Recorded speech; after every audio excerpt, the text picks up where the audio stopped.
இப்பெல்லாம் உங்களுக்கு யார பார்த்தாலும் அதுவும் எஸ்பெஷலி ஏர்லி 30s அண்ட் 40ஸ்ல இருக்கவங்கள பார்த்தா இவங்க கார்டியாக் அரெஸ்ட் வந்து இறந்துருவாங்களோ அப்படின்னு தோணுதா? எனக்கு தோணுதுங்களே. ஐ எம் டாக்டர் சிந்து.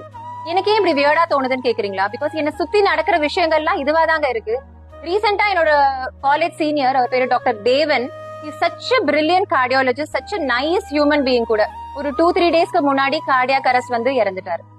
இன்னொரு டாக்டர், நீங்க எல்லாருமே இந்த நியூஸ் படிச்சிருப்பீங்க, doctor Gradlin Roy. He's a cardiac surgeon. He's from Saveetha medical college. Patients பார்த்துட்டு ரவுண்ட்ஸ்ல இருந்தப்போ கொலாப்ஸ் ஆகி கார்டியாக் அரெஸ்ட் வந்து இறந்துட்டாரு. இவருக்கு ஒரு சின்ன குழந்தை இருக்கு. கண்டிப்பா அவங்க வைஃபும் யங்கா தான் இருப்பாங்க. சோ இந்த மாதிரி நியூஸ் எல்லாம் பார்க்கும்போது நம்ம வீட்டுல இதெல்லாம் நடந்துருமோ அப்படின்னு ஒரு பயம் வருது இல்ல. சோ எல்லாரும் சொல்றாங்க இந்த டாக்டர்ஸ் யாருக்குமே பேட் ஹாபிட்ஸே இல்ல, in spite of that they got cardiac அரெஸ்ட்ன்றாங்க. சோ ஒன்னே ஒண்ணு நான் கேக்குறேங்க, வெறும் ஆல்கஹால் குடிக்கிறது, ஸ்மோக் பண்றது, இல்ல ப்ராசஸ் ஜங்க் ஃபுட் சாப்பிடுறது மட்டும் தான் பேட் ஹாபிட்ஸா என்ன? தன்னை பாத்துக்காம இருக்கிறது, ஒர்க் ஸ்ட்ரெஸ்ஸோட இருக்கிறது, டைம்க்கு சாப்பிடாம டைம்க்கு தூங்காம இருக்கிறதும் பேட் ஹாபிட் தான். சோ இந்த பேட் ஹாபிட்ஸ்னாலதான் இவங்க இறந்திருக்காங்க. சோ நீங்களும் இதே தப்பு தான் பண்ணிட்டு இருக்கீங்கன்னா உங்களோட முடிவும் இதுவா தான் இருக்கும். சோ தயவு செஞ்சு இது ஒரு வேக்கப் காலா எடுத்துக்கோங்க. Try to manage your stress, especially your work stress. டைம்க்கு தூங்குங்க. எதுக்கு வேலை வேலை வேலை சொல்லிட்டு லேட் நைட்லாம் வேலை செய்றீங்க?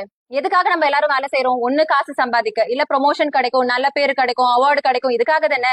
இதெல்லாம் கிடைக்கும். பட் இதெல்லாம் அனுபவிக்கிறதுக்கு நம்ம உயிரோட இருக்கணும்ல. யோசிங்க. அண்ட் இன்னும் ரொம்ப முக்கியமானது, உங்களுக்கு சிம்டம்ஸ் இருக்கோ இல்லையோ 30+ ஆயிட்டீங்கனாலே ஒன்ஸ் இன் இயர் ஒரு கம்ப்ளீட் மாஸ்டரல் செக்அப் பண்ணுங்க. காசு போனா போதுங்க. அண்ட் கார்டியாக் ஹெல்த்த பாருங்க. முக்கியமா நீங்க பண்ண வேண்டிய test lipoprotein A, HSCRP, LDL cholesterol, apoprotein A and apoprotein B. So cardiac health எப்படி இருக்குன்னு பாருங்க. Life is just only once. At least நம்ம ஒரு 60 வயசு வரைக்குமாவது ஹெல்த்தியா வாழணும். ஸோ உங்க ஃப்ரெண்ட்ஸ் யாராவது ஏர்லி 30s அண்ட் 40ஸ்ல இருக்காங்க, எப்ப பார்த்தாலும் ஒர்க் ப்ரெஷர்னு சொல்லிட்டு சரியா தூங்காம இருக்காங்கன்னா இந்த வீடியோவை அவங்களுக்கு உடனே ஷேர் பண்ணுங்க.